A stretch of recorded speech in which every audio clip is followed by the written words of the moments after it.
సర్వోన్నతుడును సర్వశక్తిమంతుడును జీవాధిపతి అయిన యేసుక్రీస్తు పరిశుద్ధ నామమున ఈ ఉదయకాల శుభములు మీకు తెలియజేస్తున్నాను. ఇది నా దేవుని యొక్క వాక్య ధ్యానము. గలతీ పత్రిక 5వ అధ్యాయము 1వ వచనము. క్రీస్తు మనలను స్వతంత్రులుగా చేసి ఉన్నాడు. మీ అందరికీ కూడా స్వాతంత్ర దినోత్సవ శుభాకాంక్షలు తెలియజేస్తున్నాను. దేవుడు మానవాళికి ప్రసాదించినటువంటి ఒక గొప్ప మహావర ప్రసాదాల్లో స్వాతంత్ర్యం అనేది ఒకటి. మానవుడికి స్వాతంత్ర్యం అనేది దేవుని ద్వారా మాత్రమే లభిస్తుంది. దేవుని ద్వారా లభించేటువంటి స్వాతంత్రమే నిజమైన అసలైనటువంటి స్వాతంత్ర్యము. అనాది కాలము నుంచి మానవుడు చేస్తున్నదల్లా దేవుడు తనకిచ్చినటువంటి స్వాతంత్ర్యాన్ని దుర్వినియోగం చేస్తున్నాడు. ఆ దుర్వినియోగము ఏదేని తోటలో ఆదాము అవ్వల ద్వారా ప్రారంభమైనది. ఆనాటి నుండి ఈనాటి వరకు కూడా యథేచ్ఛగా మానవులందరూ కూడా దేవుడిచ్చినటువంటి ఆ యొక్క స్వేచ్ఛను దుర్వినియోగం చేస్తూనే ఉన్నారు. దేవుడు సృష్టి యొక్క ఆరంభంలో మానవుని స్వేచ్ఛాజీవిగా నిర్మించాడు. ఈ కాలగతులన్నీ కూడా ఈ సృష్టి యావత్తు సమసిపోయి ఆయన యొక్క తీర్పు సింహాసనం ముందు మానవాళి అంతా కూడా నిలబడేటువంటి సమయము ఇప్పుడు ఆసన్నమైనది.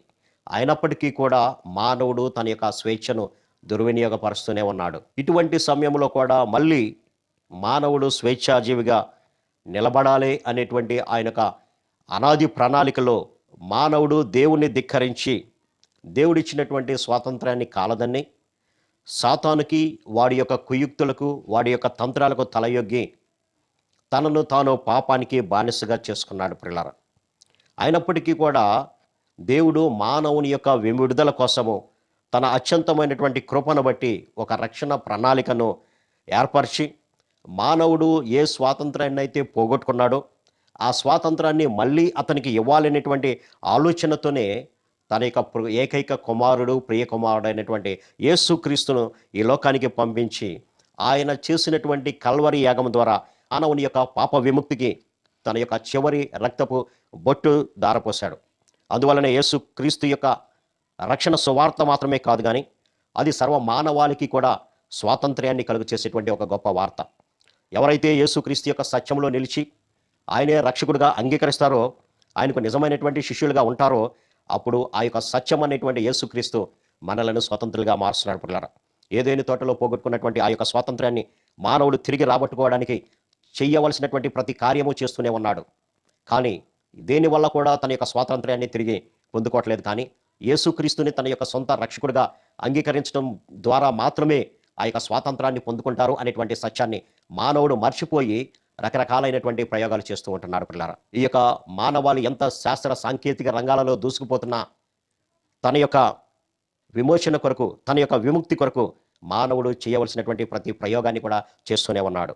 కానీ ఆ యొక్క స్వాతంత్ర్యం అనేది క్రీస్తు ద్వారా మాత్రమే అనేటువంటి సత్యాన్ని మర్చిపోతున్నాడు పిల్లరా. అయితే స్వాతంత్ర్యము పొందుకోవడానికి తిరిగి చేయవలసినటువంటి ఏకైక మార్గము, ఏకైక పని ప్రభు అయినటువంటి యేసు క్రీస్తుని తమ యొక్క సొంత రక్షకుడిగా అంగీకరించడమే. ఎవరైతే అలా క్రీస్తుని రక్షకుడిగా అంగీకరిస్తారో ఆయనలోనే నిజమైనటువంటి స్వాతంత్ర్యము ఉన్నది పిల్లరా. ఆ యొక్క వార్తను ఎరిగినటువంటి మనమందరం కూడా క్రీస్తును విశ్వసించాము. ఇంకా అనేకులు సాతాను యొక్క బంధకాల్లో చిక్కుకొని స్వాతంత్రము లేనటువంటి స్థితిలో ఉన్నారు.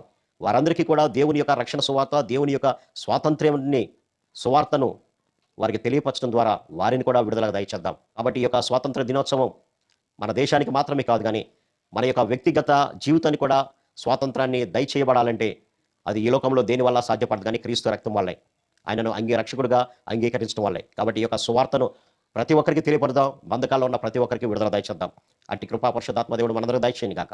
ఆమేన్. ప్రార్థన. సర్వశక్తుడా, ప్రేమ గల మా తండ్రి, అవును నాయన, క్రీస్తు మనలను స్వతంత్రులుగా చేసి ఉన్నాడు అనేటువంటి వాక్యాన్ని ధ్యానించడానికి మీరు కృప చూపించారు నాయన. అవునైనా సాతాను యొక్క బంధకాల్లో ఉన్నటువంటి ప్రతి ఒక్కరికి కూడా మీ రక్తం ద్వారానైనా స్వతంత్రాన్ని ఇచ్చారు ప్రభా.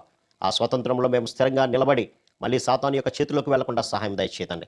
ఇంకా అనేకులు సాతాను యొక్క బంధకాల్లో ఉన్నారనైనా వారి యొక్క స్వతంత్రం కొరకు ఎన్నో రకాల ప్రయత్నాలు చేసి విఫలమయ్యారు. కానీ నిజమైనటువంటి స్వాతంత్రం ఇచ్చేది మీరేని వారు గుర్తిరిగినట్లుగా సహాయం దయచేయమని, వారు మీ వద్దకు వచ్చినట్లుగా సహాయం దయచేయమని యేసు నామమున అడిగి వేడుకొంచున్నాం తండ్రి. ఆమేన్.